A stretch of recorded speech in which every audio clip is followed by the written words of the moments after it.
Can you hear me now? Can you hear me now? Can you hear me now? What's up, everybody? Good morning. Come on in. It's time for a little bit of Monday motivation, inspiration, motivational, inspirational.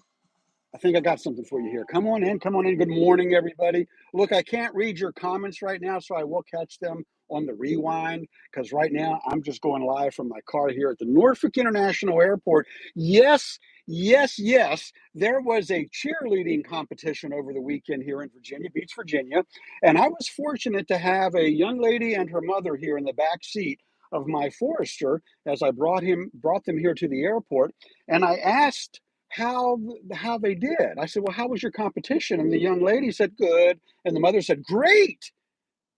And I said, well, there's a little bit of a difference there. And the mother said, they won first place. They got a ring. They got all this other stuff. And the daughter's like, yeah. And out of 19, I said, out of 19 and you got first place? That is great. Oh my God, that's good news. Don't say just good. If somebody asks you, how was your competition? It was great. Say it, feel it, mean it. You know what? It got me thinking, all of you out there starting your work week out, they say, how was your weekend? It was great. How do you feel today? Great. What are you doing today? Great. No, you got to come up with more than that. But anyways, I just thought, you know what, that was worth sharing. They were from Long Island. They're at the airport now. They're inside getting ready to fly back to Long Island.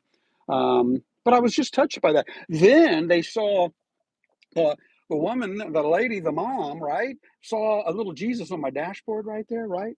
And I was looking at the one down here down in the console, and I was thinking, you know, I don't know if they're women of faith. I shouldn't force feed them. I'll just let my little Jesus on the dash do the talking for me. And as soon as I thought that, like a minute or two later, now she can't, they're in the back seat. They don't see that I'm looking at him and thinking about little Jesus, you do the talking. Like 2 minutes later, the mother says, oh, I love the little Jesus on your dashboard. I said, you know what? I said, I wanted to give you one of these before you and your daughter got on the airplane because everybody needs a little Jesus in their life. But I thought this morning that because I don't want to force my spirituality on other people, unless it's Sunday, and even then I don't want to force it on anybody, I thought, you know what? I'll let little Jesus talk. And he did. He did. And I got to give them one before they got on the airplane. They were very touched. They were very happy to have that. I believe so. So anyways, listen, I got your quote of the day. It comes from E.H. Chapin. Chapin?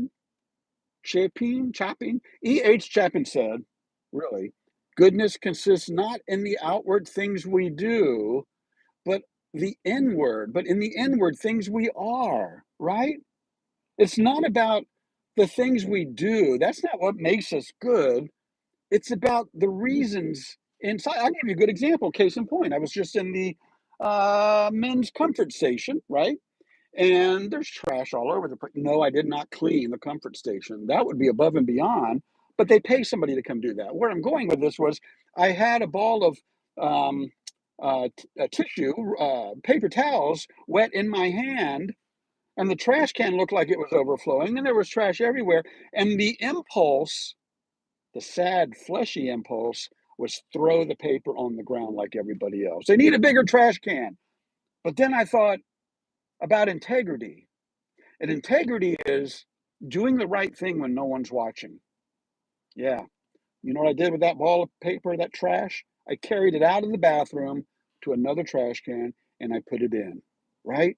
It's what you do when you're not being seen by others that defines who you are. Goodness consists not in the outward things we do, but in the inward things we are. We are. You can be a person of high character, of high morality, of integrity. You can be that person you don't think you can be if you truly want to be, right? Here's a fun thing. This is your random fact of the day. I thought this was kind of odd, but Theodore Seuss Geisel dropped out of Oxford because getting his PhD, before getting his PhD, let me read this again. I did it again. I blundered.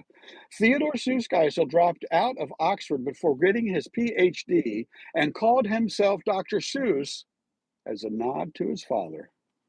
That means his dad wanted him to go to Oxford and get his PhD, and he dropped out, but he still called himself Dr. Seuss so that his father would be happy, because he respected his father, and his father wanted that nomenclature on his son. So he did it. He did it. He created his world his way for a good and positive reason. And folks, that's what you got to focus on today and every day. And look, it's almost 9:30 on a Monday morning. I don't know when you're watching this. If you're in a sales meeting right now, or a manager's meeting or whatever, then you're learning something. You're being told something for a reason. I hope you paid attention.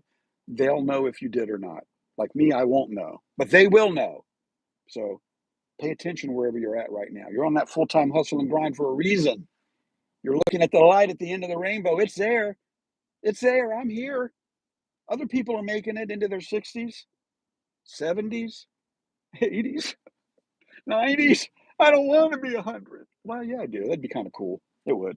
Anyways, folks, I got to get back to work. I'm high-fiving out here at the Norfolk International Airport in the Uber Lyft driver waiting area. Oh, I was going to show you little Jesus, right? Let me take the phone here and put the mic away, but I'll use the.